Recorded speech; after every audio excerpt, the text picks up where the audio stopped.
हो गया है उससे अमेरिका के सामने एक नई चुनौती पेश हो रही है। जिस तरह से चीन के मित्र देश चाहे पाकिस्तान हो या श्रीलंका इब्राहिम रईसी के यात्रा को सफल बनाने में दिखे, उससे साफ पता चलता है कि एक नया ग्लोबल ऑर्डर बनता हुआ दिखाई दे रहा है। नमस्कार, मैं हूं मधुरेंद्र कुमार और आप देख रहे हैं मेरे साथ रणनीति। और इस वक्त इजराइल और ईरान के बीच जारी जंग के बीच हम देख रहे हैं कि एक नए ग्लोबल ऑर्डर को दुनिया के सामने चीन नक्शे कदम के जरिए अपने पेश करता हुआ दिखाई दे रहा है। इस ग्लोबल ऑर्डर में चीन है, रूस है, ईरान है और साथ में अब पाकिस्तान और श्रीलंका भी है।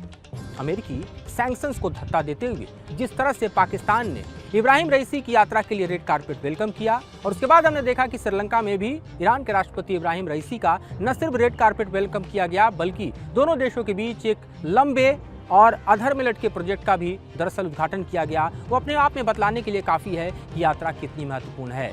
तब जबकि ईरान पर अमेरिकी सैंक्शंस की एक और बौछार होने वाली है। इस बीच जबकि अमेरिका बार बार कह रहा था कि ईरान के साथ किसी भी तरह के आर्थिक सहयोग करने वाले देश भी सैंक्शन के भागीदार होंगे, हमने देखा कि किस तरह से लगभग 7 साल के अंतराल के बाद पाकिस्तान ईरान का कोई रास्ता दक्ष गया। और श्रीलंका की बात करें तो दरअसल 16 साल के बाद इस तरह का कोई विजिट जो है वो श्रीलंका की ज़मीन पर ईरान की तरफ से किया गया है। क्योंकि इब्राहिम रईसी के पहले देखिए तो 2008 में अहमदीनेजाद जो हैं वो श्रीलंका गए थे। और इस अंतराल के बीच इस वक्त का जो ग्लोबल ऑर्डर है जिसमें हम देख रहे थे कि लगातार पिछले 6 से 7 महीने के दौरान ईरान अलग थलग था, उसके बैकयार्ड में देखिए या यूँ कहिए कि डिप्लोमेटिक चैनल में जो पीछे से सहयोग करने वाले देश थे वो भले ही रूस और चीन थे, लेकिन अब जबकि खुलकर रूस और चीन न सिर्फ सामने आए हैं बल्कि अपने सहयोगी देशों को भी ईरान के साथ खड़े करते हुए दिखाई दे रहे हैं। ईरान को एक नई ताकत पाकिस्तान के जरिए जरूर मिली है। ये ताकत इसलिए क्योंकि दोनों देश जो हैं वो दरअसल पिछले कई महीनों से एक दूसरे के खिलाफ जंग के हालात से जूझ रहे थे। जी हाँ, और ईरान चाहता था कि एक नया फ्रंट जो है वो पाकिस्तान के साथ ना खुले, क्योंकि ऑलरेडी ईरान जो है अब इजराइल के खिलाफ फ्रंट खुल चुका है। इससे पहले तो सिर्फ हमास जो है वो दरअसल इजराइल के साथ जंग के मैदान में था और ईरान के प्रॉक्सी हिजबुल्लाह, हूती और सित्ते को हम जंग के मैदान में देख रहे थे।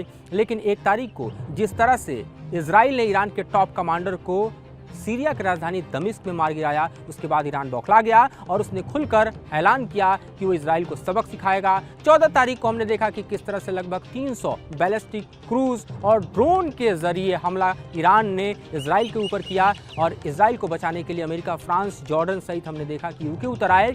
और उसके बाद से अभी भी ये आग ठंडी नहीं पड़ी है। इजराइल को अभी भी ईरान से अपना बदला चुकता करना पड़ेगा, जैसा कि हमने देखा कि नेतन्याहू ने अपने वॉर कैबिनेट के बाद ऐलान किया था। लेकिन इस बीच एक बड़ा डेवलपमेंट हम देख रहे हैं, ये दरअसल ग्लोबल ऑर्डर के तौर पर दिखाई दे रहा है, जिसमें हम देख रहे हैं कि चीन, रूस और ईरान के साथ अब श्रीलंका और पाकिस्तान खड़े हैं। इस बीच जो डील हो रहे हैं उसको आप जरा देखिए। ईरान पाकिस्तान के साथ अगले 5 से 10 साल में अपने आर्थिक संबंधों को कई गुना आगे बढ़ाना चाहता है। इस बीच ईरान और पाकिस्तान के बीच जो लंबे समय से अटका हुआ जो प्रोजेक्ट है, गैस लाइन प्रोजेक्ट, उसको जल्द से जल्द जो है पूरा करना चाहता है। ईरान का कहना है कि पाकिस्तान के साथ आर्थिक संबंध आगे बढ़ेंगे। पाकिस्तान का कहना है कि ईरान का गैस जो है उसकी आर्थिक स्थिति को बेहतर बनाएगा। दोनों देश एक दूसरे के क्लोज आ रहे हैं और उन दोनों को क्लोज लाने में कोई और नहीं बल्कि सबसे बड़ी भूमिका चीन की है। उस चीन की जिसका सीपेक प्रोजेक्ट बलूचिस्तान में फंसा हुआ है, वहीं बलूचिस्तान जहाँ पर जैसे दल जैसे आतंकी संगठन बैठे हुए हैं जो ईरान पर हमला करते हैं, जिसके चलते ईरान ने एयर स्ट्राइक पाकिस्तान की ज़मीन पर किया था और पाकिस्तान ने रिटेलिएट ईरान की ज़मीन पर किया था। तो ऐसे में चीन का इंटरेस्ट भी समझ सकते हैं कि किस तरह से सीपेक को सुरक्षा देने के लिए दरअसल वो चाहता है कि ईरान और पाकिस्तान एक साथ आएं। ईरान को भी जरूरत थी कि दुनिया का कोई ऐसा इस्लामिक मुल्क उसके साथ खड़ा हो जो कि इजराइल के खिलाफ लड़ने में मददगार हो, और ऐसे में पाकिस्तान जैसा पड़ोसी मित्र उसे मिलता है तो उसे कोई दरअसल गुरेज नहीं था। और हमने देखा कि किस तरह से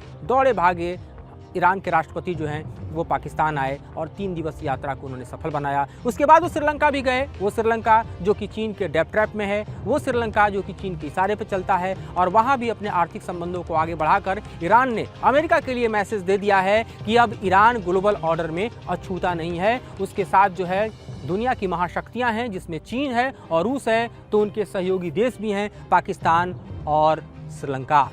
अमेरिका के लिए सबसे बड़ा झटका अगर किसी के हाथों मिला है तो पाकिस्तान के जरिए मिला है। वो पाकिस्तान जिसके साथ संबंधों को सुधारने के लिए प्रेसिडेंट बाइडेन ने हमने देखा कि जरदारी सरकार की वापसी के साथ ही एक मैसेज क्रिएट किया था और ऐसा लग रहा था कि पाकिस्तान और अमेरिका के संबंध पटरी पर लौटेंगे। लेकिन पाकिस्तान ने जिस तरह से अमेरिका को धोखा दिया है वो अमेरिका को दरअसल एक तरह से किसी थप्पड़ से कम नहीं दिखाई देता।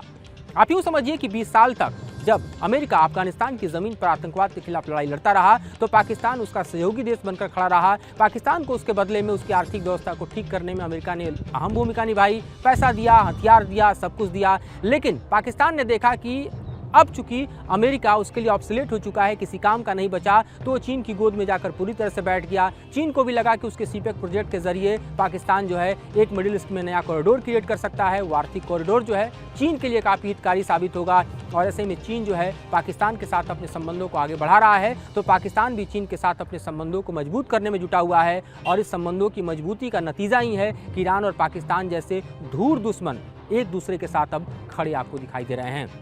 अब जरा होने वाले डील पर नजर डालिए कि चीन की सेना अब ईरान से 15,000 ऐसे ड्रोन खरीदने जा रही है जो कि दुनिया के सबसे ताकतवर ड्रोन कहे जाते हैं। ये वही ड्रोन थे जिनके जरिए ईरान ने आप समझिए कि 2000 किलोमीटर के डिस्टेंस को तय करते हुए इजराइल पर हमले किए थे। ये वही ड्रोन हैं जिनको रूस ने भी ईरान से खरीदा था और यूक्रेन वॉर में इस्तेमाल करता रहा। साथ ही देखिए कि दोनों देशों के बीच जो डील है उसमें हमें ये भी समझना होगा कि किस तरह से चीन जो है अपनी ऊर्जा ज़रूरतों को पूरा करने के लिए ईरान पर बड़े पैमाने पर निर्भर है। तकरीबन 40 से 50% अपनी ऊर्जा ज़रूरतों को आज की तारीख में चीन ईरान से पूरा कर रहा है और अमेरिकी सैंक्शन को धत्ता दे रहा है।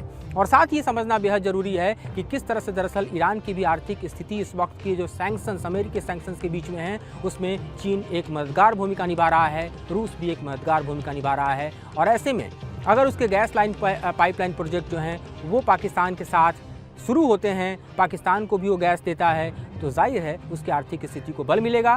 फ़ायदा पाकिस्तान को भी है क्योंकि उसको सस्ता गैस मिलेगा। पाकिस्तान की भी हालत बेहद ख़राब है आर्थिक मोर्चे पे। श्रीलंका जो है उसके लिए मजबूरी है क्योंकि वो डेट ट्रैप में है चीन के, तो जैसा चीन कह रहा है वैसा श्रीलंका कर रहा है। लेकिन इस नए ग्लोबल ऑर्डर को जरा समझिए जिसमें रूस आपको दिखाई दे रहा है, चीन दिखाई दे रहा है, ईरान दिखाई दे रहा है, साथ में पाकिस्तान और श्रीलंका दिखाई दे रहा है। तो ये अपने आप में कहना हम कहें कि मुनासिब होगा कि अमेरिका के लिए एक नई चुनौती इस वक्त चीन और रूस मिलकर ईरान के साथ और अपने सहयोगियों के साथ पेश कर रहे हैं। और जिस तरह से पाकिस्तान ने अमेरिकी सैंक्शन को धत्ता दिया है, आने वाले दिनों में रूस और चीन के कुछ और सहयोगी देश ईरान के साथ खड़े हो जाएं तो इसमें आपको आश्चर्य नहीं होना चाहिए। लेकिन ऐसी स्थिति में अमेरिका और इजराइल क्या करेंगे ये भी समझना बेहद दिलचस्प है, क्योंकि जिस तरह से इजराइल हमास के साथ पिछले 7 महीने से युद्ध कर रहा है, जिस तरह से उसने हिजबुल्लाह पर जो है हमलों की बौछार की है।